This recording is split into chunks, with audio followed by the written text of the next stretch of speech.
Well, good afternoon, everybody. I chose to do an internship for my capstone project, and I was privileged enough to work with the Stan Greenspan Holocaust and Social Justice Education Center at Queen's University here in Charlotte, North Carolina, under the education coordinator, Donna Tardy. I would like to start by just giving a brief overview of the center itself before detailing the activities and duties of my internship. Stan Greenspan is an incredible philanthropic figure in the North Carolina community and has dedicated his funds and efforts to supporting the Jewish community here. He was integral in planning Shalom Park, which serves as the center of Jewish life in the Charlotte area and includes schools, community centers, and a beautiful Holocaust memorial dedicated to the 1.5 million children who lost their lives. In 2013, Stan Greenspan recognized a need to expand upon Holocaust and human rights education in the Charlotte area. After much research, Greenspan helped to establish the Stan Greenspan Center for Peace and Social Justice, one of the first centers of its kind in the Southeast United States.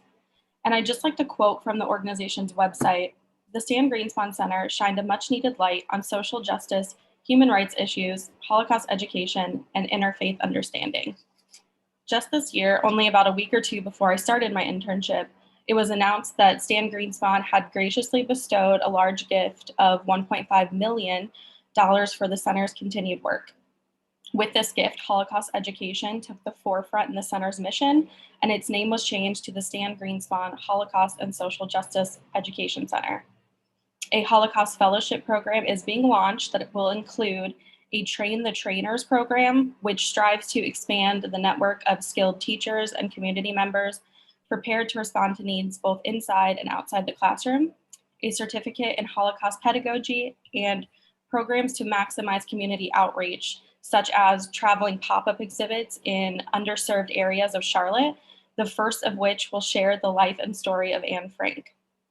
Despite this shift toward Holocaust education, the center still remains dedicated to the following social and racial issues within the community: affordable housing, immigrant justice, criminal justice, restorative justice, and environmental justice.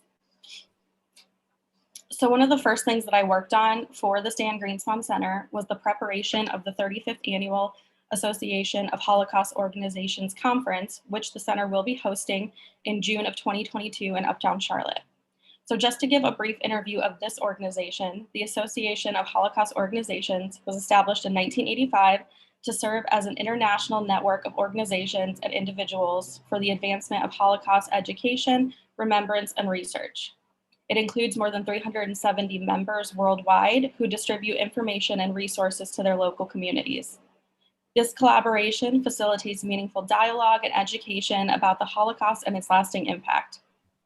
Tally Dippold is the Associate Director of the Stan Greenspan Center and actually serves as the Secretary on the Board of Directors for the Association of Holocaust Organizations.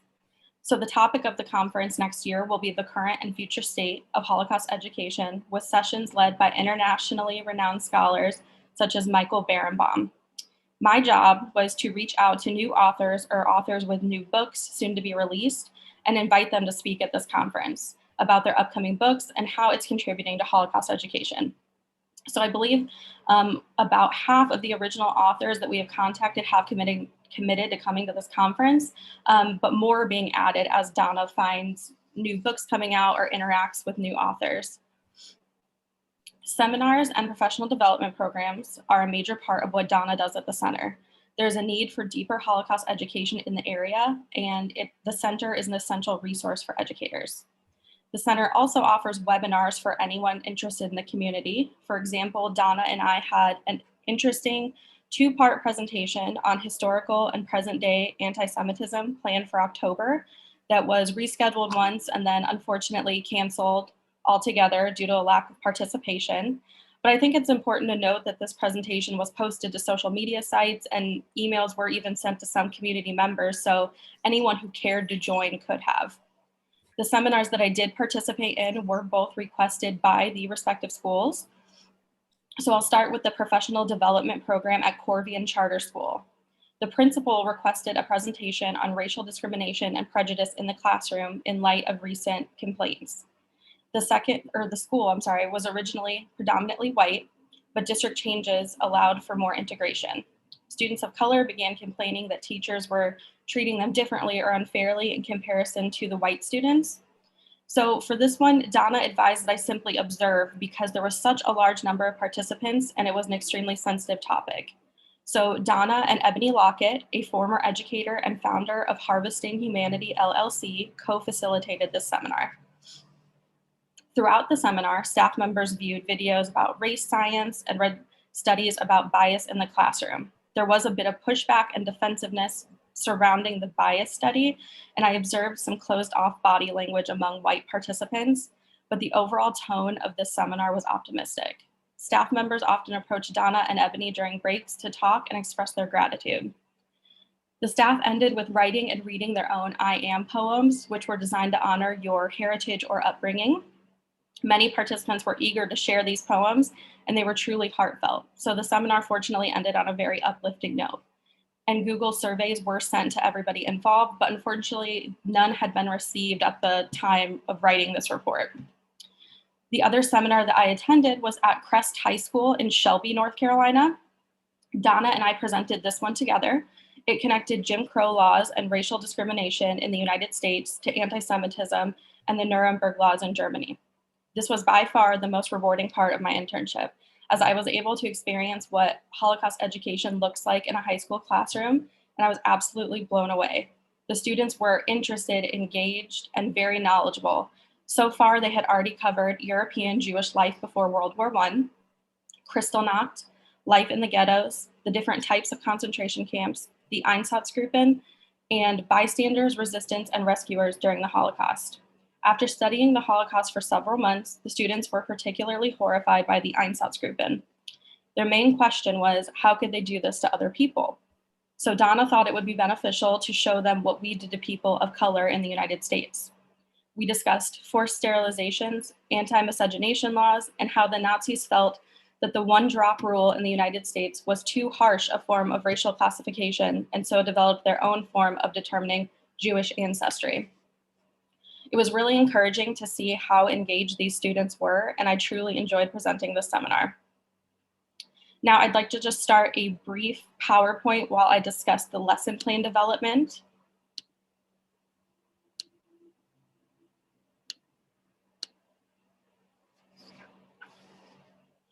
Other than working on seminars, I was tasked with developing 3 lesson plans on topics of my choosing for the center.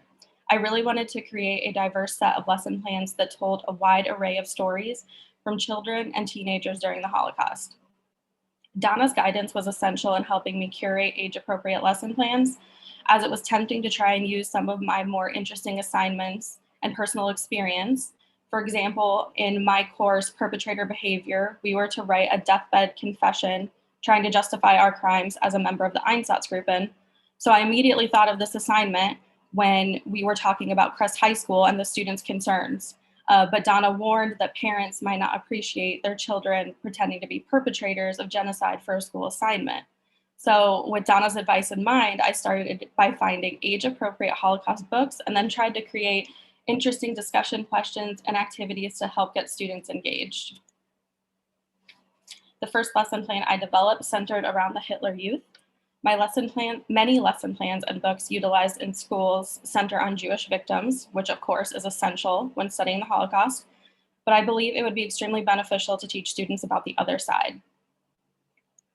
This lesson plan focuses on the book The Boy Who Dared by Susan Campbell Bartoletti, which is a middle grade book appropriate for 7th to 8th grade. This book tells the story of Helmut Hubener, a young German boy who, upon finding out the truth about the war, actively worked against the Nazis. The Boy Who Dared will help students empathize with German children who were brainwashed or forced into the Hitler Youth against their will. This important story also proves that not all Germans were mindlessly following Hitler. There were many who opposed him and many who even risked their lives to sabotage him. The lesson encourages students to think about some groups or teams they're involved in and compare them to the Hitler Youth. They'll also analyze Helmut's protest and sabotage and discuss what they would have done differently or if they would have done something similar in a similar situation. I used some past experience to develop this lesson plan based on the book In the Mouth of the Wolf, a memoir by survivor Rose Czar. This was the only Holocaust book other than The Diary of Anne Frank that I read in school. Rose Czar actually lived in my hometown of South Bend, Indiana after the Holocaust, which I'm sure is why her book was included in our curriculum. Rose was a Polish Jew with Aryan features, and her brother bought fake passports and hid in plain sight throughout the war. This book is very suspenseful, and I think it will really keep high school students engaged, as it was the book that really sparked my own interest in the Holocaust. To add even another resource to this lesson plan, there is a 2-hour Shoah Foundation interview with Rose Czar on YouTube, so students can listen to portions of her stories firsthand, and she even details how her fake documents were forged. This lesson plan includes an activity in which students must try to memorize a fictional identity and then face interrogation from another student. They will then discuss some of Rose's slip-ups. For example, she says, "See you Sunday" to a new employee, but a non-Jew would have said, "See you Monday." And then further, she is accused of working just like a Jew by another coworker. So something just as simple as mopping a floor could have given her away. I really want this lesson plan to emphasize how diligent Rose had to be and the constant and immense stress and fear she must have felt. She could never let her guard down or relax, and there was always a new danger for her to face. My final lesson plan was geared toward high school students again and was centered around diary entries. The Diary of Anne Frank dominates Holocaust education in public schools. At least that was my experience growing up in Indiana. And while Anne Frank's story is incredible, I think it's important that students realize her story was not typical. There was no typical experience, and stories vary greatly, even among Jews. Studying those from different religious backgrounds, from different countries, and different age groups will give students a wider view of the suffering caused by Hitler and the Third Reich. I used the book Children in the Holocaust and World War II by Laurel Holiday and chose 5 diary entries to create discussion questions around. This book is so beneficial because it includes diary entries from both Jews and non-Jews from varying countries. So just to give a quick overview of each diarist I chose, I have Maka Rolnikas, who was a Lithuanian Jew who experienced the brutality of both ghetto and concentration camp life. Mary Berg was a Polish Jew with American citizenship who was forced into the Warsaw Ghetto. Ina Konstantinova was a Russian non-Jew who joined a partisan group to defend her homeland. Joan Wyndham was a British non-Jew who was concerned about her love life more than the war until the war affected her directly. And finally, Colin Perry was a British non-Jew who willingly threw himself into harm's way in order to report on the war. And here I've just included an example of 2 of the discussion questions. So for Maka Rolnikas, she writes about the partisan uprising explicitly against her mother's wishes. Why do you think she was adamant about putting these events in her diary? I think it's important that students note Maka's determination to write about everything going on around her. Something big and unprecedented was happening to her and her family, and she knew these details were important. Next, the tone of the 2 entries from England greatly contrast those of the other entries. Why do you think that is? I would like students to examine how the war affected everyone differently. Those in England were a bit more removed from the war. Though they experienced horrific bombings, they didn't experience the oppressive rule of the Nazis. So their worries and concerns were much different from those in other countries.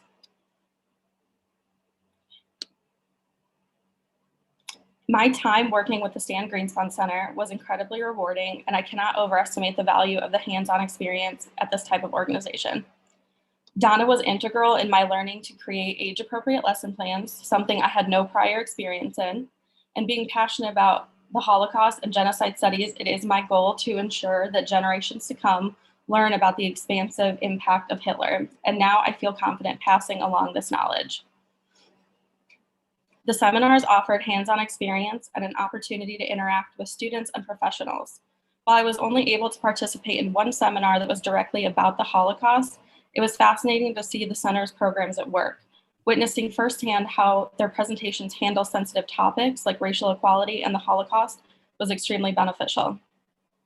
Though my involvement was almost completely virtual, I communicated with Donna regularly about upcoming events and things that she needed help with.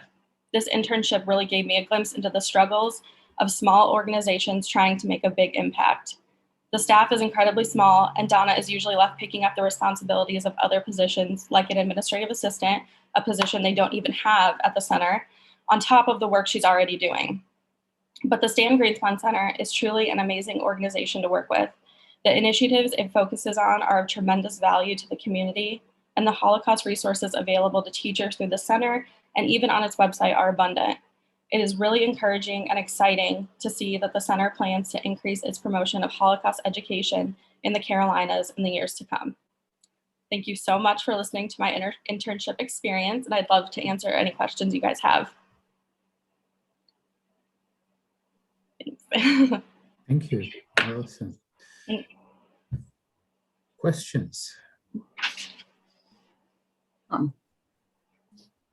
Just want to say that center, which has now grown, especially with the help of some really nice resources, it started out as a relatively small center, and the focus at the time was mainly Holocaust. So what has opened up things a little bit on that? What pushed that? What pushed the gift, you mean? Well, not the gift, but so much, it looks like they're going into a lot more, they're broadening out a great deal more in terms of what they're trying to do with the schools and so forth. Is that because they have the gift that they can do more? Or I think so. We reached the 5-year anniversary of the center. And I think in the first 5 years, they kind of looked at what they needed most, what the community needed most. And so they decided to focus more resources onto Holocaust education. And I believe that's probably because Donna has so many requests to go to schools, and not just schools that have specific Holocaust classes like Crest High School did, but there was a middle school in South Carolina that just had students read Night, and the teacher just requested a supplementary lesson plan to go with the book. So I think that little requests like that have kind of piled up, and the center has seen where they need to funnel their resources. I mean, originally they had a survivor. I don't know if they even speak of her anymore, Susan Chernak-Spatz, who was a driving force in the community for doing things on the Holocaust. She passed away about a year or two ago, but it was very much focused that way. And it looks like they've been able to broaden out a little bit and do much more in the schools. So that sounds great. Yeah. They also did a lot with civil rights. Are they still doing stuff with civil rights there? I believe so. I think that remains a main focus within the center. However, I think that Donna really tried to gear what I did towards the Holocaust because this was my master's program. So, I mean, I did do the racial discrimination, professional development, but other than that, Donna really heavily focused on Holocaust education, I think for my benefit. Great, okay, thank you. Yes. Can you hear me? Are we good? We good? Okay. I have to say, like, so I have 2 kids in high school and junior high now, and they're reading many of these books. So those some of what they're reading, and I wrote down a couple of like, let's read those.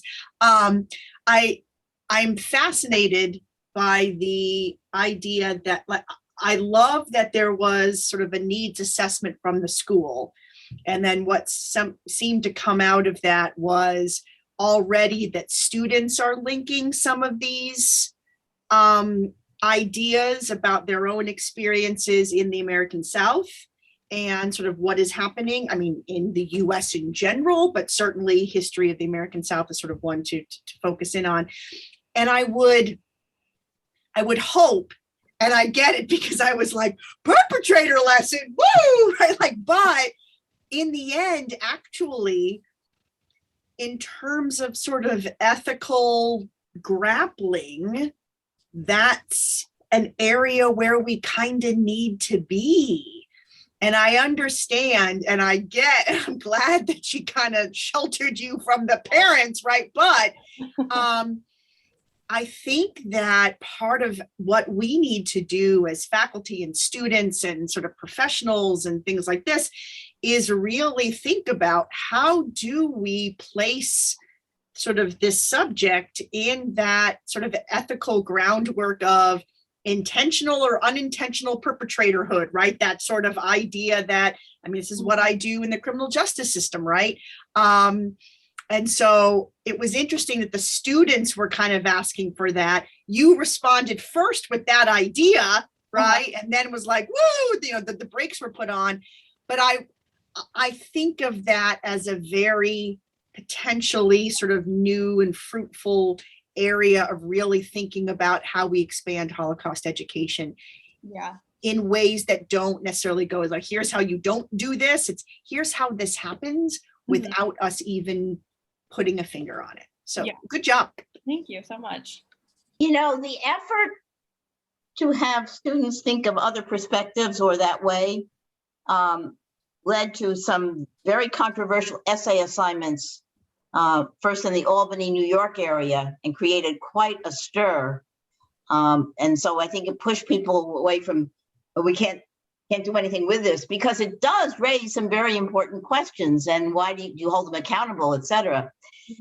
But because of this whole sort of problem of having them even think what the perpetrators would think, it's pushed us a little bit, made us shy of that. And especially when you have essays saying, let's think of the other point of view. Right? Yeah, hi, I'm going to take off the mask just so I can talk. Can you hear me? Yeah. All right. First of all, I think that Jess stole some of the points that I wanted to make. So thank you, Jess. You didn't steal them. You got them out of the way. Thank you, Allison, also for a really sort of organized presentation. I really appreciate that you went into the details. So it gives a really good sense of the things that you did and how much you both contributed and got out of it, despite the pandemic, right? And all of the virtual stuff that was going on. So that's really good. I really have to commend you on that. Thank you. And so where do you go from here? That is, I think it's great that we've got somebody else who got a lot out of an internship, because it is one of those capstone sort of alternatives or options. And so, you know, can you tell me or us how you really think concretely that will help you to position yourself for, you know, what comes next and what your ultimate longer term career goals are? Sure. I've always been interested in education. I don't have an education background though. My undergraduate degree is in business. So I thought that was always kind of holding me back. But I'm hoping that helping out at this center and learning how to do, this isn't necessarily a curriculum, but it's a lesson plan. It's a supplement to a curriculum I think that teachers could use. I'm hoping that I can find a position like that where I can help develop the materials, maybe not necessarily being in the classroom setting because I don't have that background. Donna does, fortunately, but even to work at an organization with somebody like Donna who has an education background and being able to assist in developing the lesson plans and assist in presenting them would be something that I would love to do. And I do plan to keep working with the center. It'll be like a volunteer position because the internship has ended. But as long as I'm in Charlotte, I do plan to work with them to keep gaining more experience and have more of an educational background, even though I don't have an undergrad degree in education. Thank you. Really great. Sorry. Was Jordan next? I was literally going to ask the same thing about what's next. So Okay. You fully answered it. Thank you. And I just wanted to share that in Allison and my conversation, like I was the director of the Capstone or whatever, but in any event, in our conversation a few weeks ago, Allison was really stressing this idea that she'd like to get into the curricular development or like the project development with education, right? And so I thought, maybe Mary, you had some experience with that, and maybe Allison could reach out to you and maybe talk a little bit about what a job in this kind of educational programming might look like. And also I have another contact for you, another graduate student. She gave me her business card, but obviously I can't hand it to you, but I'm going to scan it and send it to you. So that you can start to talk to people about so what does it mean to do this then? Like, what would it look like if that's the career, path? So I just, wanted to make that connection. And I know you didn't all read it, but the paper was great. It was really, really great. And she went into a lot of detail about these different lesson plans. So Excellent work. And you probably worked with Tali a little bit when you were there. Actually, I never met Tali You because never met Tali? I Whoa. only went to the center one time and Donna was the only one there and they weren't even in the center regularly. I emailed Tali a few times, but unfortunately, I did not get to work with her at all. I'm hoping at some point you'll get to know a little bit more about what Facing History does, Facing History in Ourselves, because they've done a lot with. I hope so. Now that they're in the center regularly and I hope to act as a volunteer, maybe I'll get to get in there more and meet more of the people there. Allison, I have a question. Could you talk a bit more about any kind of assessment about students' input on what they learn, say, in various activities that the center organizes and offers, lectures, workshops, whatever it is, but from the student's perspective, because I mean, there's various levels, right? I mean, the state doesn't want anyone to know anything, obviously, right? And there's the schools, there's the teachers who are, between all these levels of pressure, and they don't have time for anything, and all these things. But there is, I think there's anecdotal, evidence that is very interesting. That contrary to what we might expect, students, even in, like, say, very conservative, white areas, right, might actually be very receptive to what some might even consider radical content, or but we actually have very little research on what they actually learn. Right? So I'm wondering if the center is engaged in that in any way, in actually getting a sense of what students learn, what they understand, what changes, what questions they ask, or anything like that, short term, long term. As far as feedback from students, from the Crest High School seminar, I know that the teacher did email Donna about how much the students enjoyed it. As far as like how they were doing the Google surveys to the professional development, as far as I know, they don't do anything like that specifically to the students. But also, this one that we went to was in high school, and like past experiences, Donna has even spoken to middle school. So I don't want to say that they don't trust middle schoolers to give feedback, but I don't think that they're sending out surveys necessarily to these younger children. But unfortunately, I don't have any information about how the students are responding other than their teachers saying that they enjoyed it, and like us seeing how engaged they were specifically at Crest High School. I mean, they answered every question we asked. They were more than willing to jump into the discussion, which I mean is something that I didn't experience in my high school when we had guest speakers. So it was really encouraging to see how those students at Crest High School engaged with us. Right. Yeah. I mean, it's a big question. I always, when I try to talk with students, undergrads in this case, I always tell them, don't tell me that you liked it or you didn't like it, or I enjoyed it, or it was, we don't care about all that. Tell us what you but yeah, it's okay. Other questions? I just wanted to jump off of that too. That sort of idea of assessment. I mean, middle schoolers are so honest. They will tell you, right? Like, I trust them more than I trust any adults. But anyway, right? That may be something in the back of your head as you're thinking about jobs and things like that. Wherever you end up, you may want to look at area universities and link up with faculty members in education or something, because they can run through the IRB issues and things like that.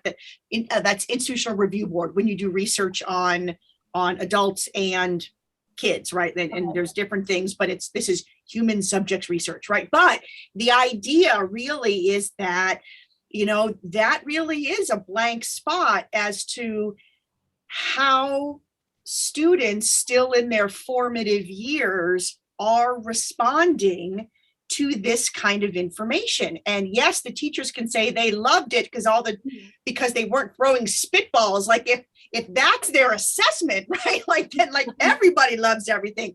Or if it's truly they spent an hour afterwards saying, you know, hey, Mr. So-and-so, what about this? And what about this? And what about this? Right. And they aren't collecting that for us, right? So that might be, if you move into an educational position, being able to link up with a researcher who will help you through that process, maybe even work on age appropriate assessment with you. And I know that it can be done because we did age appropriate assessment, the Red Cross, on disaster preparedness, like what happens when you get killed by a lightning rod, right? Like, you know, so I mean, there's ways of doing it in age appropriate ways, even during the session, right? Where you ask and you collect that there through, you know, whatever.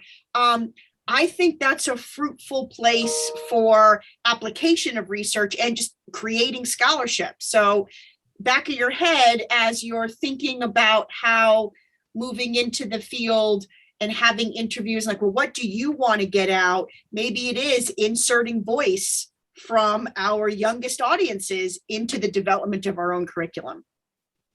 It's much trickier than just asking the questions, though. Given Absolutely. I mean, Melanie, who's with us, I think, is seeking from teachers and students, I believe, right? Anyhow, and it's a pretty rigorous process, but very important and very necessary. Yeah.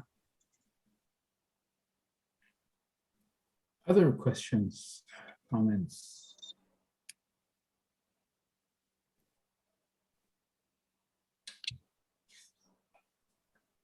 Right. Just commenting in the chat. Oh, sorry, go ahead. Sorry. No, that's all. I said I'm just commenting in the chat because I don't think I need to comment every time I have something to say. So Yeah, I just hearing Raz for a second. I'm just wondering, in assessing, what would it be? Is it the information? Do they get that information? Do they feel more? Yeah.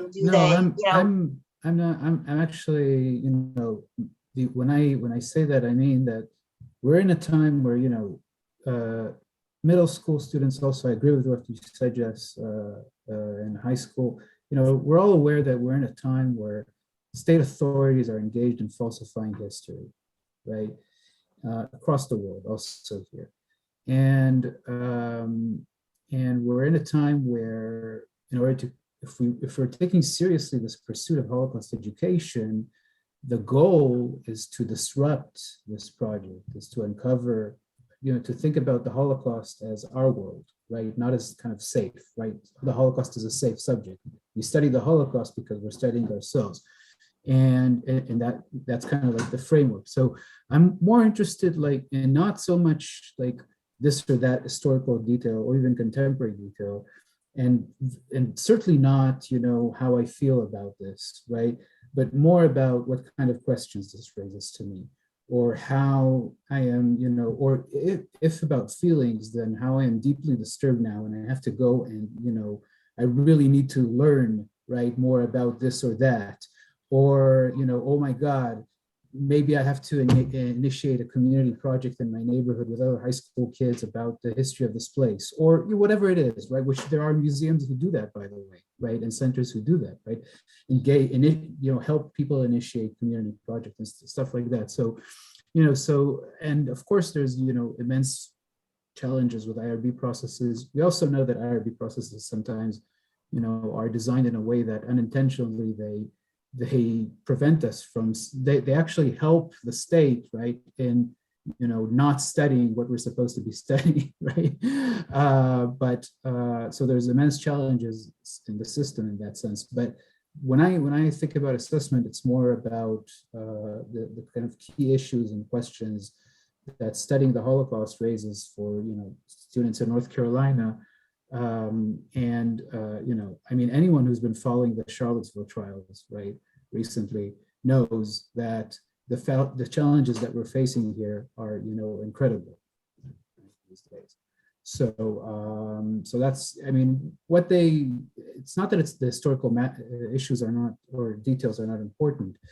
It's that I think that the assessing, these kinds of lectures or workshops is more about the larger questions and issues and how they sit with the students. That's my perspective.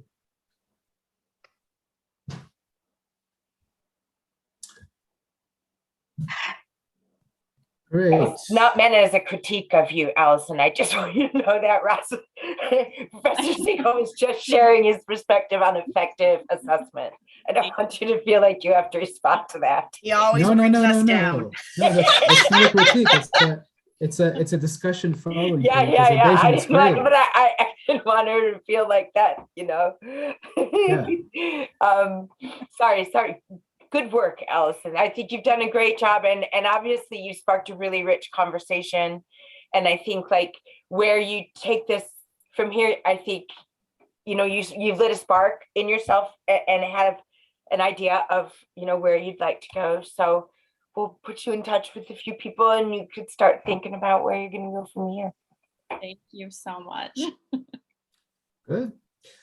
All right, Marisa. From Holocaust to human rights. Yeah. So I'm Marisa, for those of you that don't know me. I worked with Dr. Johnson for my capstone project. And my experience has actually come kind of full circle, and I can kind of piggyback off of Allison because I actually got into the program through taking students to Stockton, to the Holocaust Resource Center, and learning about the master's program that way. And actually, like, that assessment component was really important because my experience taking students to a museum and to a Holocaust Resource Center and then finding out how much they got out of it is what kind of made me want to get into the master's program and want to take it further. And that led to as a teacher, my research, and what I did for my capstone was actually writing a full curriculum on human rights geared for special education students, because I am a special education teacher. And I felt like there wasn't a lot out there that I didn't have to modify or scaffold or do for my students. So I kind of made a slide presentation to kind of help me stay on track of like what points I wanted to make and what was in my paper, because I didn't want to just read my paper. So I teach at Franklin High School, which is in Somerset, New Jersey. So just a little background on that is I started at Lacey Township, which is only like a half hour from Stockton. So that's the group that I actually took to Stockton and that started kind of this journey. And I moved to Franklin in 2017, and I've been there since. I got tenure this year, so woohoo. But Franklin is a very different district than Lacey. Like, Lacey is a South Jersey. It's a small, most of the students are like middle class, where Franklin demographically is all over the place, but most of my students are Black, Hispanic, Brown, and a lot of them are ESL students. They have one of the best ESL programs in the state of New Jersey. So a lot of people come to Franklin specifically from other countries so that their students can get the ESL population and the good population. So it makes for very interesting conversation when I'm using this curriculum in my classroom. I believe I've had conversations about how I almost get testimony from students and their experiences coming from the countries that they come from.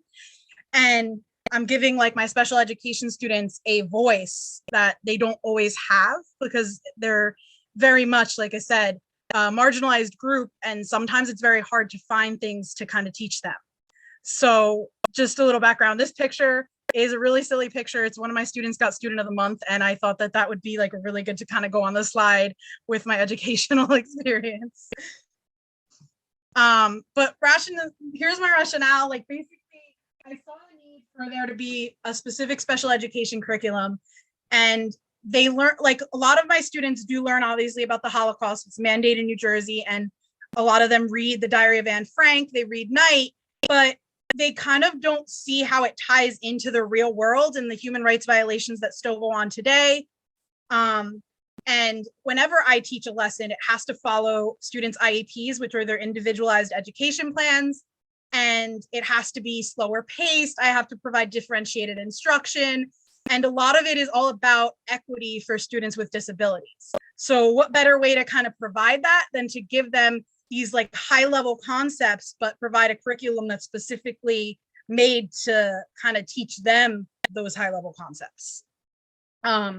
So some of the considerations and things that I had to do when I was making this curriculum is make sure that they were modified for lessons by students. So sometimes individual students in the class need further modifications based on their IEP, because those are legal documents. So if a student needs, for example, sentence frames, but the whole class doesn't need that, I have to make sure that individual student gets those. If their IEP says that they need to be able to give oral answers instead of like written, I have to provide for that individual student. And then at the class level as a whole, all of their modifications. So every lesson that is in this curriculum has scaffolds and accommodations to allow for equity within the classroom. Most of the lessons are very hands-on and multisensory, because a lot of the students, especially those that have ADHD, really can't do the lecture model. They have to have a hands-on approach. They have to have a multisensory approach.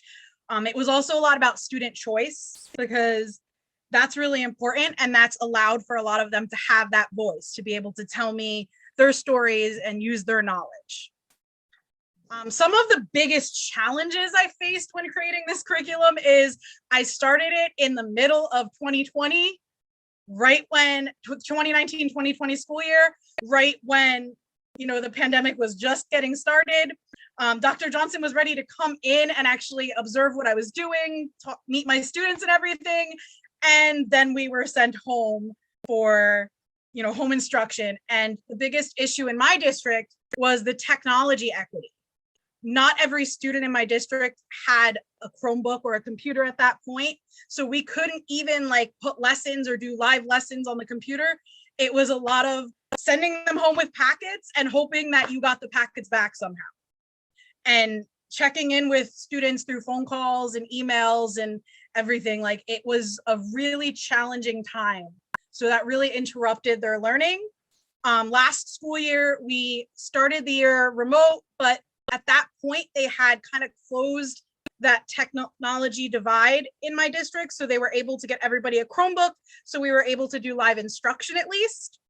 And then in about October, they brought the special education students back hybrid, and then everybody came back right before Christmas. So the biggest challenges with hybrid were you had low attendance in person. So like I might have 2 students in the classroom with me and the rest would be at home. So it was like equity from that too. Like, how am I getting the same information to all of the students? And a lot of the expectations for assignments were modified, like what we were allowed to grade, and therefore what the students actually produced were very modified. So that was a big challenge when I was kind of working on this and doing this curriculum and trying things out and trying to get a product so that I could modify and continue to kind of fix the curriculum. So the other thing is, in special education classrooms, behavior is a big factor at times, because some of the students with ADHD, their impulse control can prevent them from being motivated. It can also cause a lot of issues in terms of the things that they say, the things that they do. So a lot of positive classroom management is really important when kind of creating this curriculum and actually having it go effectively. And the sensitivity that we kind of talked about with Allison, like making sure that the parents, like what I'm teaching and what is in that curriculum isn't going to get bite back from the parents. And if there is, that I know where to turn and what to do so that there's no problems at the district level. Parental support is key. So a lot of times, like when I do talk to parents, I will mention that we do this curriculum, because I want to be transparent, and I want to get their support in having their students learn these important lessons. And actually right now it's actually really good, because it almost supports this SEL, which is huge right now in public schools, because it relates everything to the students' lives. So these were things that I really had to consider, and a lot of the challenges I faced when I was kind of writing this. So we use all of the lessons in it are understanding by design format. That's what my district uses. So I kind of just did an overlay. It all has the content standards. In my case, it's NJSLA, the language standards, and the some social studies standards. And I also, in my classroom, use dynamic learning standards, which break those down further for special education students. It all has a teaching point, essential questions, the procedure and learning activities. There's always an assessment, and it uses Bloom's taxonomy, which I will kind of talk about on the next slide. And then the abbreviations I use are primarily the learner will, and then that'll be the teaching point, or students will be able to, like what they'll be able to do by the end. Bloom's taxonomy is like the gospel in my district. This is what they want us to use in all of our lessons, and they want us to primarily get up to the top of the pyramid with creating and evaluating, even if you start off down here. So most of the lessons are built to kind of start here and work their way to the creation stage. So this is the layout of the unit curriculum that I've written for human rights for my students. I have the first week, we do an introduction to human rights, and they do a human rights carousel discussion. Again, very hands-on. The students are moving around the room, they're talking to each other, and I do different types of pairings depending on the class. And if some students might need more assistance, some students might not. Week 2 is talking about the creation of the Universal Declaration of Human Rights. Week 3 is the Universal Declaration of Human Rights itself. Week 4, we focus on human rights figures, and this is an ever-changing part of the curriculum because human rights figures change. So there's some in the past that they might want to work with. I give them some modern examples. They look at like everything for that. As an English special ed teacher, week 5 is what everything is geared towards, getting them to the Right for Your Rights, which is from Amnesty International, getting them to learn how to write a letter, how to advocate for a cause. So that week is really fun. And sometimes it might take a little more than 1 week. It really depends on the students. And again, that's a challenge I faced with this particular time period in education, because last year we had 4-day weeks and 20 minutes cut off each period. So it was definitely took longer to get through things. And then the final week is really fun too, because it's a reflection. They get to pick a human rights issue that is important to them, and they get to almost come up with a plan, like what could they do about it? And there's a whole choice project involved, and they get to really reflect on what they learned throughout the entire unit. A typical day in my classroom, and this is why some of the things take so long, and this is where, like I said, the multisensory approach, everything with my students with ADHD comes in. They cannot work on the same thing. I can't just talk at them. They have to have movement. They have to kind of jump between activities. So a typical day in the classroom and the way that these lessons are set up is for a 5 to 10 minute introduction activity, or a do now. 10 to 20 minutes of direct instruction or modeling. Then like 20 minutes of independent or group work or activity, and then 5 to 10 minutes for an exit ticket or some kind of reflection. And then if they need an extension, if they need help or they need extended time, that's a lot of times what they'll do for homework. So just a typical day in a special education classroom looks like this. So now I'm actually gonna go off of these slides and actually show you some of the curriculum. So I kind of color coded things and said how many days this typically would take. So like the introduction is 1 to 2 days. Like I said, every lesson has a teaching point. So this one is the learner will understand the meaning of human rights through a thorough investigation of the articles in the Universal Declaration of Human Rights. So again, this is understand, this is one of the lowest levels of Bloom's, but by the time you get to the end, they're at the higher level. These are kind of the guiding questions that the students would look at. And then like the lesson launcher do now, a lot of times it's having them write, like, what does it mean to them? Like teaching them how to break down the word if they don't know what it means, and then having that discussion. So usually they have 5 minutes to write, and then we do about 5 minutes to discuss what they've written. And then I have everything in these lesson plans is actually live linked. So like if there's a video that I use, it's live linked in there, and it goes over how it's going, what it's going to introduce them to, what they're supposed to do as they watch it. So in this case, they're going to use Cornell notes or guided notes. And then they're going to get into a small group discussion. And they can also, it says here, they can also use visuals, pictures or words, because some students are better at putting things down in picture format in the special education classroom, even in the regular classroom, but especially special education students, some of them struggle with putting things into words, but if they have a picture, they have an easier time discussing it afterwards. And then the parking lot is usually their exit, which is like one thing that they learn. So then I can get kind of feedback.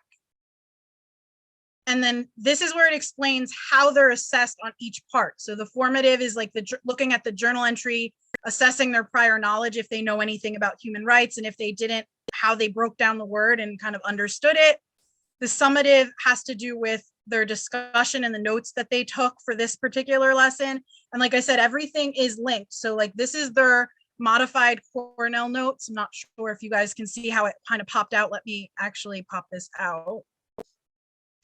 And it's all for them. It's easy when I color code things. It helps them a lot. So here's like their recall when it's like keywords, definitions, things that are important to understanding. Their notes are the main ideas. They don't have to be complete sentences.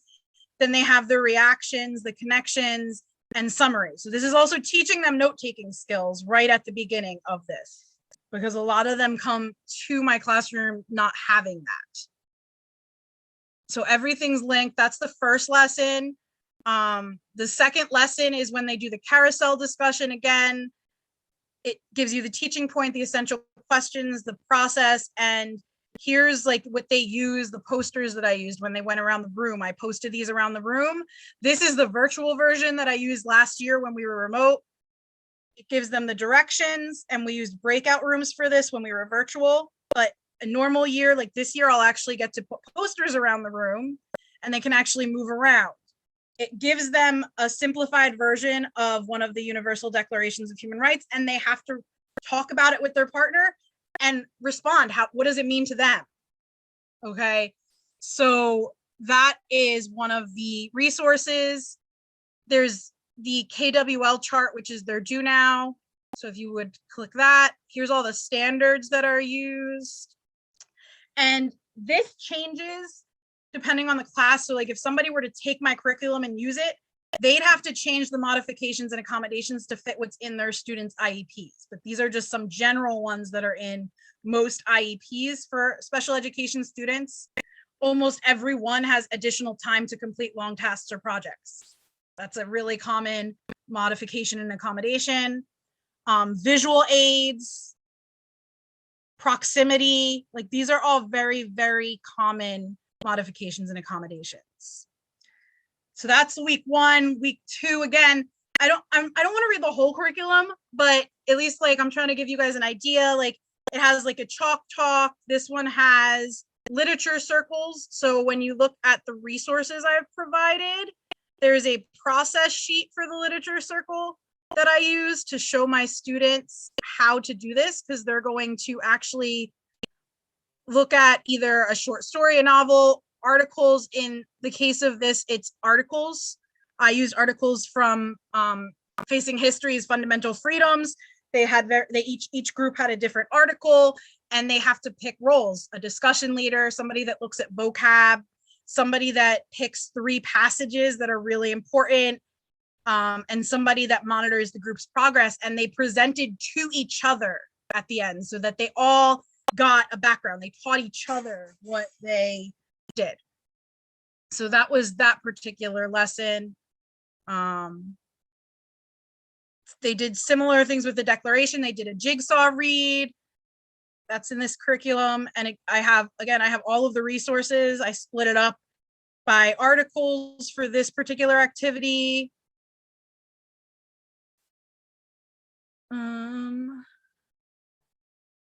And I'm going to show you some examples too of what students did. This is a human rights figure web quest that they do when we focus on human rights figures. And everything they do reciprocal teaching, and they actually teach their classmates. This is when they do the persuasive letter writing and they do the Write for Your Rights. And It does change each year. I look at who the people that Amnesty International has each year, and I have them kind of work on writing for those students. And like I said, I teach them letter writing, but I also teach them advocacy through this. And there's all modifications. Like one of the things that I had to do for my students is to teach them how to write a letter. So I actually made them a template and we kind of did one together, and then they were doing one independently after that, so that it taught them how to do that. The impact of human rights, this is where they got to do a choice board, and they could do a news article or a local issue. They could make a podcast or a poster or a plan of action. They got to choose one of 4 things to actually do to show that they're reflecting on it and putting it into practice. So that was the end result. And that's why if you look, this is where I was saying, they're not just reflecting, but there should be a creation aspect.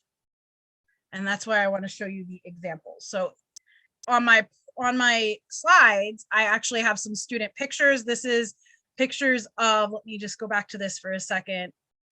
Right before the pandemic, we were at this point when everything ended in 2020, and my students were presenting on their human rights figures. They had important quotes from the person, and that happened to be apparently where I got the pictures. And then this is a picture of them when they were doing the carousel discussion. So again, I put the posters around the room, they walk around and they write their thoughts after they discuss it. And here is, so we go to some of the reflection issues, and the end product for one of the reflective activities was a gallery walk. So what they did was they got to choose like which human right was most important to them. And they had to go in there and respond to each other's too. They did a gallery walk where not only did the student have their kind of take on it and what was important to them, but they all had to go through and respond to one another. So this was how they did it virtually last year, because again, we were virtual. I only had a few students in person, so this is how I modified it. And so this was really kind of poignant. No slavery. Not for me as a Black American, it wouldn't be fair if the same race and enslave the same race, my life, etc., people's lives would be hard too.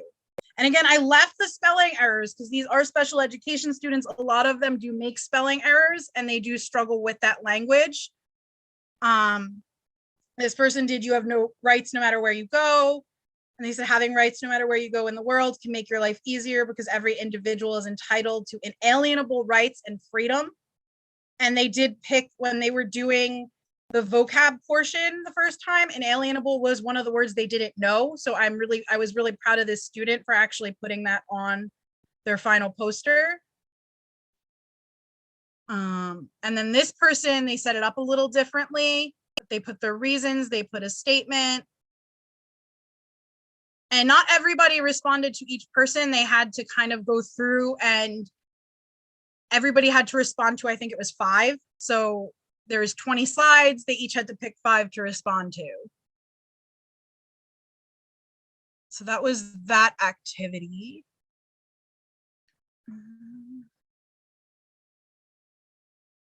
This was the human rights figure one that I could show you when they did the jigsaw read, and then they had to pick somebody.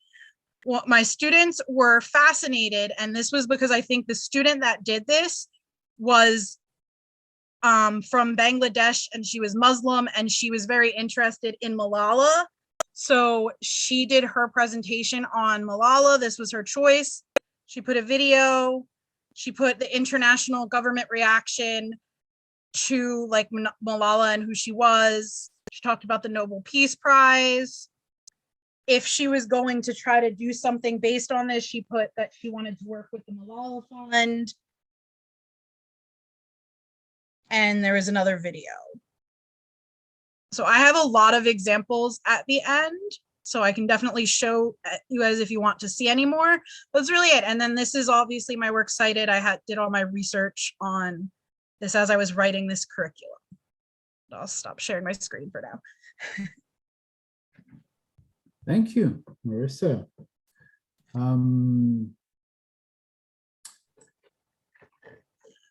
Okay, let's jump into it. Jess. Just a quick question. Can you tell us again how many students were in the class? I did this with 3 freshman classes last year, and each class had anywhere from 8 to 12 students because they were Okay. resource and LLD classes. Okay. So the state limits them. Okay.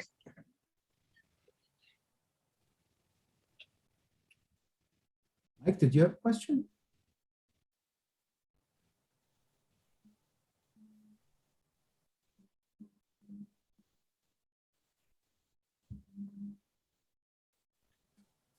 Question. Mike, Awesome. Oh, go yeah, ahead. go ahead, No. Jess. No, I don't know quite how to say this. Wow would be my first thought. It really demonstrates. I kind of don't know also how to say this. I really wish all students had teachers like you that sort of did some of what is there, because I can tell you at the university classroom, those skills are not coming with them, you know, and you know, it really makes me think about the different role of K through 12 versus university education, and how those lines are blurring now to the point where we're missing what university education is, right? And sort of what those formative years at K through 12, where you do have those intense,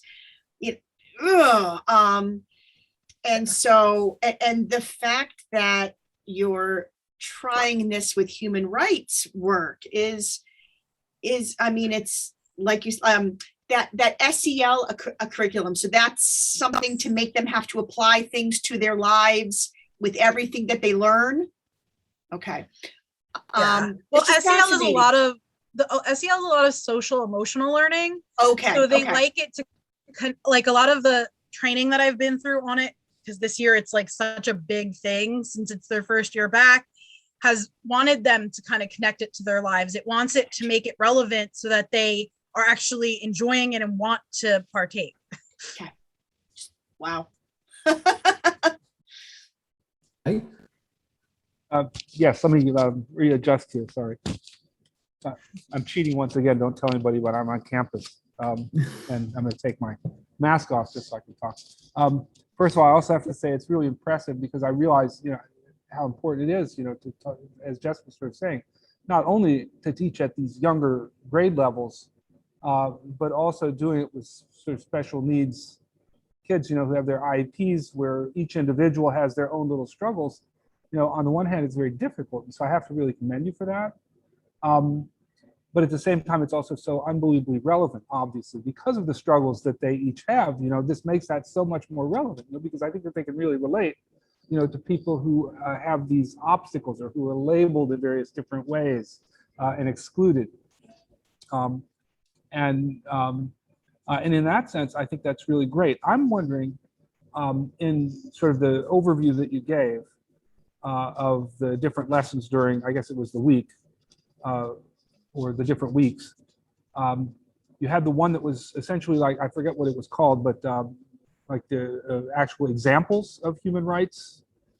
And I'm wondering, you know, for me as a historian, you know, what I always think is important is making things very concrete in terms of the history, the historical context, you know, and of course you're dealing with not genocide, but human rights, right? And so it's the human rights, the Declaration of Human Rights. But first of all, sort of what are the examples that you use, and is sort of just having one of, you know, what I see from my perspective as being a somewhat limited period to talk about those concrete historical examples. Is that limiting for you, or would it be better to be able to expand that? That would be my inclination, but I think maybe because you're there in the trenches actually doing it, you could maybe say something about that. I think that one of the things that was important to me is that it is like they do have the concrete examples. So when they're looking at, I'm trying to find which one you were referring. When they're looking at the different articles, I try to like see if they, like when they do the carousel discussion, for example, I've actually had a lot of students come back with their own examples of when that right has been violated for them. And some of them have been very uncomfortable. Like I had a student in 2020 when I did this in person before the pandemic, who the religion one really made him uncomfortable. He was like, I don't want to talk about that one. I don't want anything to do with that one. And I was like, okay, but we do, like, this is important. And it was like, that made him uncomfortable for some reason.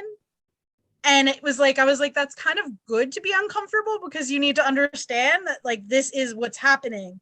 And then we found examples like last year, even though we were virtual, I had students bring in the concrete examples of what was going on in China. Like they were able to understand like what we went over with each of the articles of human rights. And they said, you know, what's going on in China? I'm reading in the news. We talked about, you know, freedom from this. You know, wouldn't that count as that? And they were able to pull in like current event examples. So I don't know if that answers your question. Yeah, so for example, with China, were they talking about the situation with the Uyghurs, or were they talking about Hong Kong? Okay, and freedom of sort of assembly and Uyghurs. And then that was when everything was also going on. Was it last year? What was going on? There was something else that went on that happened that they came in and they were so excited to tell me like, hey, we were just talking about this and here's something I read in the news. And so I pulled the article up and we actually had a discussion on it because it was one of those teachable moments. Yeah, no, and thanks also for including the concrete examples of what you've been doing, what the students were providing. I have to just say that I really liked it. I was trying to read as quickly as I could the various different little post-it notes from the gallery walk. And I have to agree with one of them that we should all have the right to espresso ourselves. I need to do that every morning. Yeah, and I think a lot of it too is like building that relationship where they feel comfortable sharing that too, because I don't know that they do that with every single teacher, but like I made it clear when we were doing this, I'm like, you need to feel safe sharing your honest opinions and your honest thoughts. I'm not going to let anybody, you know, put you down for it. And you have to understand it's safe. It's something that you can do. That's interesting that you even say that, because we're having issues with that on campus here, where actually it's very difficult to create safe spaces due to some of the actually accommodations that are being made for certain things like recording and other things. And it's, as someone who like talks about a lot of this stuff, I came to the point with the semester where I almost have to tell them this is not a safe space because there are things going on in this classroom that I cannot control, nor can I create the expectation that you are private.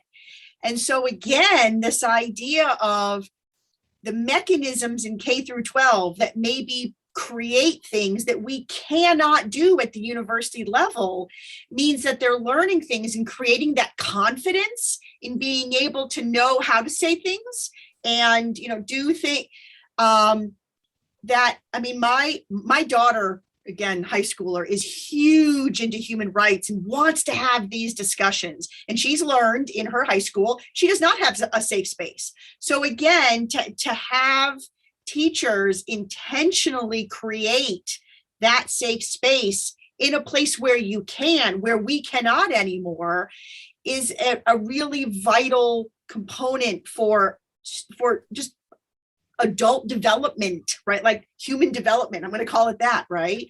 And it just makes me think of all the things that actually I've come to realize, particularly post-COVID, that we cannot do at the university level. Yeah, and I think that's part of the difference too, with like at the university level, everybody being, 18, like working with adults versus, I'm doing this with freshmen, they're 14. So like my job is to keep them safe. And like you said, the K through 12, like there's a different like responsibility, I almost feel like, that comes with that.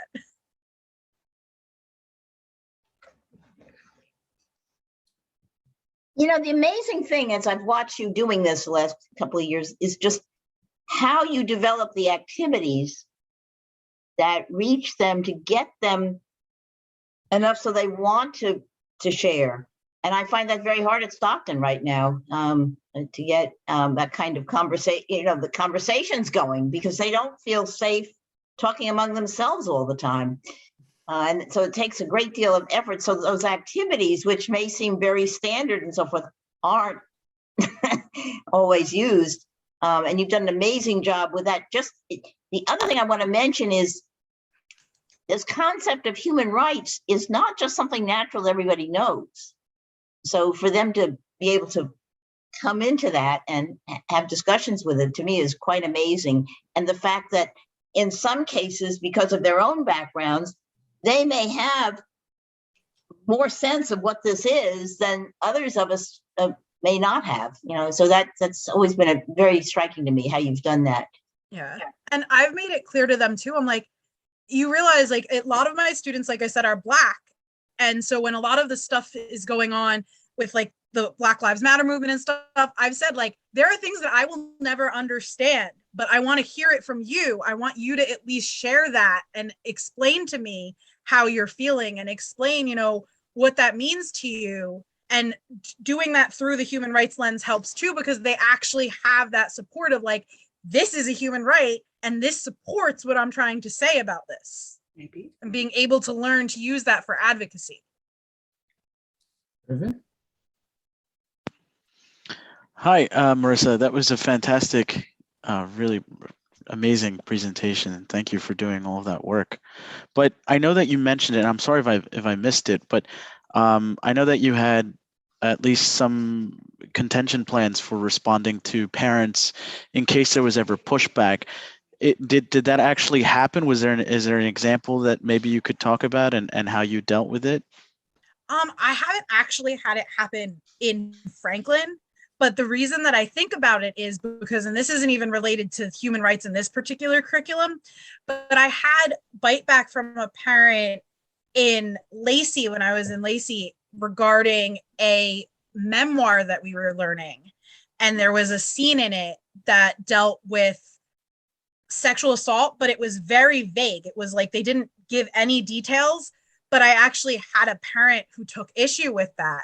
And so I had to learn kind of, okay, if a parent is taking issue with something, how do you deal with that as a teacher? Like, where do you turn? So when I made this curriculum, in the back of my mind, there's always, okay, I need to make sure that I have support for why I'm doing this, so that if a parent does come and have a problem with it, I have the background to support me when I go to administration, and then they have the background to support me as well, because that's always important, that they want to be supportive, especially of something like this with human rights in a district as diverse as the one I'm in now. But they also need the information to be able to support me. I have a question, Marisa. It's, you know, I've also been, sat with you and Mary on some of the meetings as you were working on this over the years, and Yes. we've also always had very interesting discussions. And it was, if you remember, I was particularly interested in the way that actually, there's things that I think, as you mentioned, in some ways that your students, particularly this group of students, right, with special ed, actually have a potential to teach us, right, in various ways. So I mean, it's a real kind of a alternative, almost one of those kind of ways of thinking alternatively about educate, what the like traditional roles, right, teacher, student, all these kinds of things. But I have a question that I'm trying to think how to raise it, because I'm not, I'm wondering if it's relevant, particularly to your project. But here it goes. So the thing is this: human rights is a very problematic framework in the sense that a lot of the human rights, but first of all, it's very general, right? There's all the well-known critique, right? It's general. It replaced the minority rights system that was very particular and specific and all those kinds of things. And, if everyone deserves human rights, so who deserves human rights? Why aren't we talking?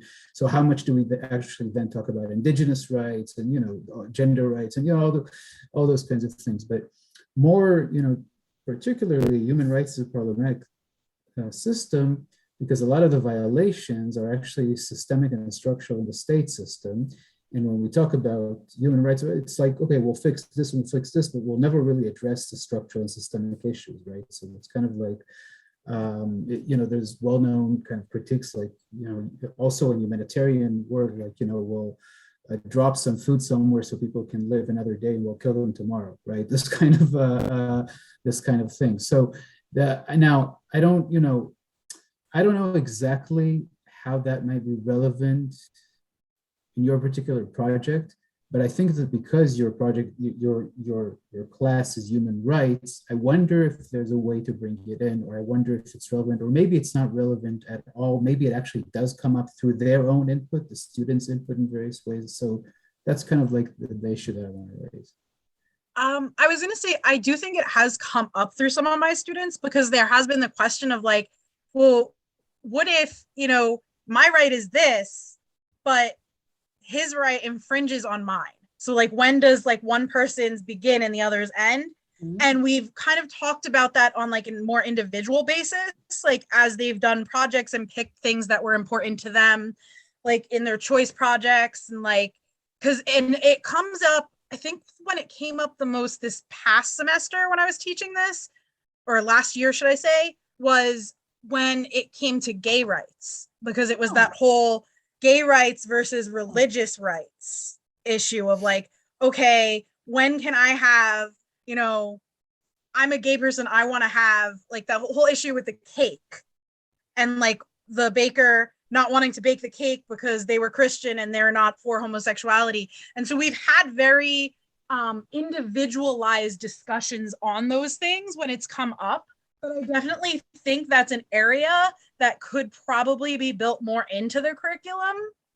That's a bit of a different thing. That seems to me more, again, that's part of the distortions that happen when we bring these things to the individual level, and also the confusion. I mean, some people will say, well, that's my religious right, but that's not what is actually going on, right? It's not in the frame of rights at all. It's bigotry, right? Or, which is typical in these conceptual frameworks, right? When people can misuse them or abuse them intentionally, right? In this kind of way. But it's, so there's that issue, but there's also the issue of, when we talk about human rights and also the kind of solutions, right? How do we address human rights violation and these kinds of things? In some way, we're almost distorting what's going on, because in some ways, what's going on is not actually human rights violation; it's systematic state violence. Right? Okay. I think that's where I think I got a little bit confused as to like what you were asking about, but that makes more sense now. And I don't think it is something that has come up with my students and has kind of related to the curriculum. And I think part of it is because some of these concepts are so high for my students that just trying to get them to understand like the basics and like how they fall into it, and all of that is sometimes hard enough, and then add in another factor and it can add like a challenge for them. Right. Particularly the special ed students. No, I mean, for a lot of undergrads, this takes a number of weeks, right, until or they never do. Yeah, it depends. As someone who teaches in criminal justice, or they never do. Yeah. But I think that brings up again the sort of, gosh, I wish there was a way, I have a feeling that these students in classes at university would have a much richer engagement with material on state violence, because they have a background on at least the concepts of human rights, even if they, the criticisms have not been interrogated in such a way that sort of we go, well, there's the problems, right? And it just feels like some of these things that really do need to be sort of foundational, you don't get them until you're in college because they're too scary. And then you have to present them all at once and they go, what? The state is supposed to be great, right? Like that's, and it, once again, it kind of, your presentation a dozen, but it makes me sad. Like I'm just sad right now. No, it In a is. way And I that's not feel because like, of your presentation. I'm just thinking about my entire life goal. But okay, never mind. but I feel like there's other ways to touch on it depending like on the teacher and like the subject. Like I feel like it's a little bit challenging like in the framework as like my curriculum set up for them, but I feel like I would be able to do it like in a regular English class with certain like texts, like going through certain texts and trying to teach them that system. I can't even say the word right now. This has been a long day. I'm sorry. Systematic backstory. But do you think actually, coming back to what someone said in our boxes of fun, is that to some extent, I assume, right, the background of your students in special ed are such that they've experienced some of the systemic problems with the systems we've created, to where I sort of wonder if there's an understanding that this is how people get hurt by a system. And I wonder in those regular, I don't know what that sounds like, right? But those other classes, the time that you don't have to spend on that, you've got to spend 4 or 5 weeks to get these students to get that they themselves are, back to the perpetrator idea, right? That like they are the thing that keeps your students in special ed. And I'm pointing at the box where you are in my screen. I don't know if I'm pointing at Christina or whoever I'm pointing at, right?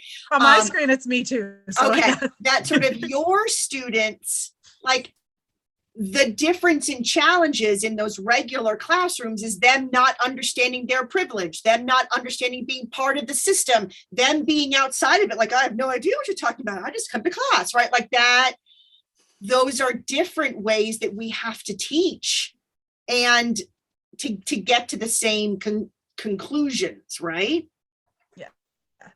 No, and that's a point. Like they might inherently understand that, where the students that aren't special education, that haven't faced some of those challenges and had that happen, might not, and you'd have to teach them that. You have a point there. For sure. Or even more, well, there's a reason why they're in that classroom. There's a reason why those people don't have those rights, right? You even have to break down that sort of perpetrator thinking to get into the space where then they can even get to their privilege before they get to the, human rights, right? Yeah. Which means that you can, again, in a way, it might mean that there's, it really kind of highlights their voices, your students' voices, in terms of the kind of teaching process, we might say, public teaching process here, right? Because, we don't, they are, they are, as it were, in some sense, or in a very real sense, victims of these systems and structures, right? Oh, yeah. And like in the same sense of if we had refugees in a classroom, right? Right.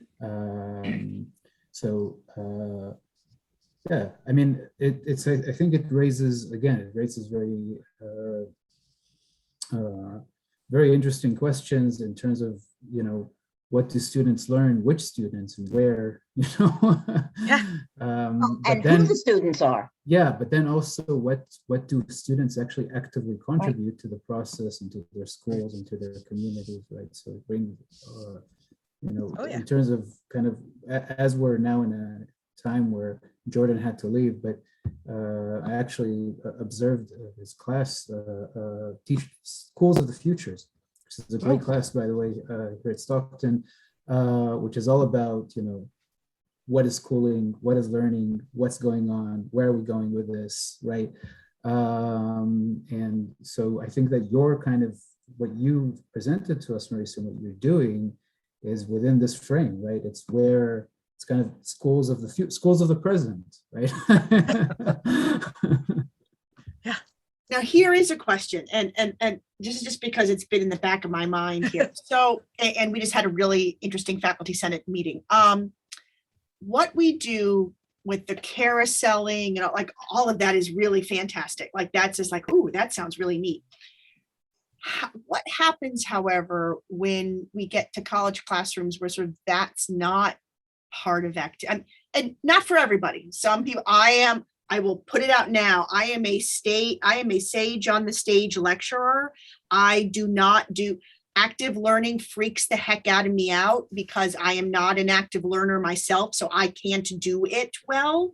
I get very frustrated and sort of upset and all sorts of things. And I noted, because I've been having issues with notes, you know, your Cornell notes and sort of everything else. What are some of the things that we, in trying to learn, trying to teach these same concepts at university level, how do we also assist in that transition from what you can do and what's available in a K through 12 class that meets so many days a week and has that sort of, how do we continue that engagement where maybe we don't have the same context to be able to do that? What would you tell us to do? Okay. I think for me, and this is again, like the special ed background is so important to me because I feel like if you can reach,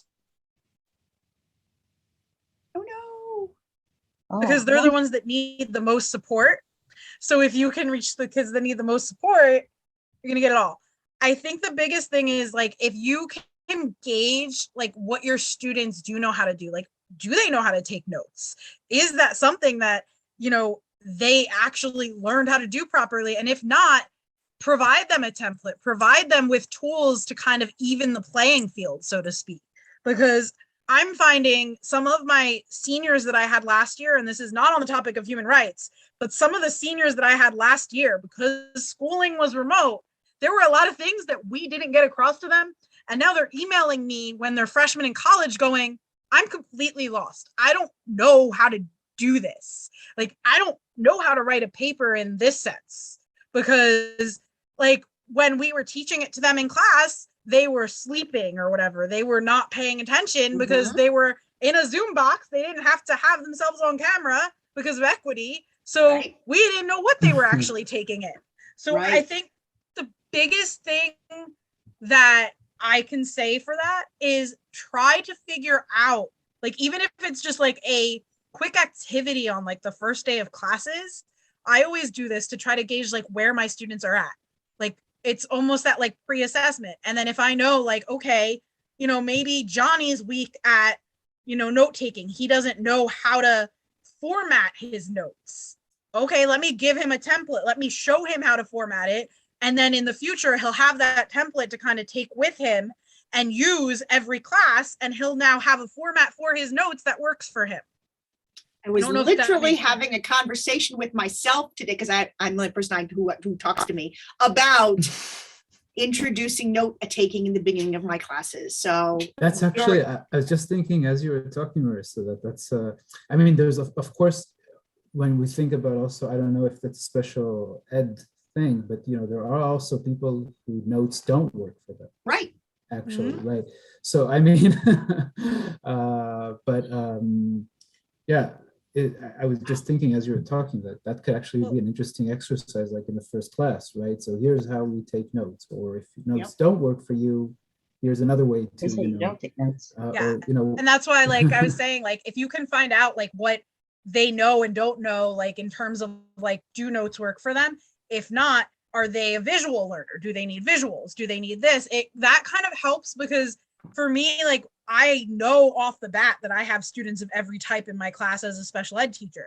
So I know that I'm going to need to do those multisensory lessons to appeal to each of them and help them each learn in their own way. So like, that's why I said, like, when they do, some of them do like their posters, they have to teach the class. I don't require every single student to have words. Some of them are allowed to put visuals, because some of them will look at that visual and be like, oh, I remember this is what this was about. So it's kind of gauging like what they need. And there's some like good activities that can assess that in the beginning so that you can do that. And I think right now the biggest issue is like how school was last year. So a lot of these kids are coming in and just, they're lost. It's true at Stockton too. That's what I'm saying. Like my Amen. seniors that went to be freshmen in college, no matter how many times we told them, you're going to make yourself crazy next year because you're not listening now. It went in and out the other. Yeah. Jess, when I used to talk with Marisa, I was envious of the kind of training she has for some of these activities, which, especially the social emotional learning, which I think after a year or more of COVID has been really something even we have to think about. And doing human rights at Stockton is an eye-opening experience, or it has been for me. They have no idea what it is. Not surprised. Wow. Yeah, they didn't have Marisa, but it's, and even to get to the levels that Dr. Siegel's talking about, I mean, first is just that they don't even know this declaration exists. And, so I think it's great if they can get some, at least exposure to it, to think about it. And then to go to the next levels of really who has a human right, all that sort of stuff. So one of the exercises that Marisa does there, which I think is really important, is how was that document created? And coming from all different backgrounds and voices and so forth, because even in the original, in the creation of that document, there was no widespread agreement itself. I mean, it was 18 different committee members, all the different ideas. So I think it's an important exercise for that. And it's probably the hardest one for students to understand, but they get the most out of it once they do, because they get to see that they didn't even all agree. Yeah. Oh, terrific projects. Thank you, Marisa. Thank you, Allison. Great discussions. And we're looking forward to seeing where you move forward, Allison. Take your interest in your work, and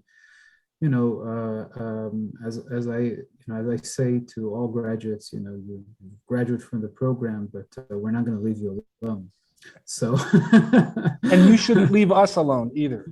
Don't be a stranger. We want to hear what you're up to long after you're gone from more programs. So, yeah. And Marisa has already presented in one of our events on education. So we'll definitely be in touch. Thank you. Good luck. And I hope we all have a nice, healthy, restful break. Right.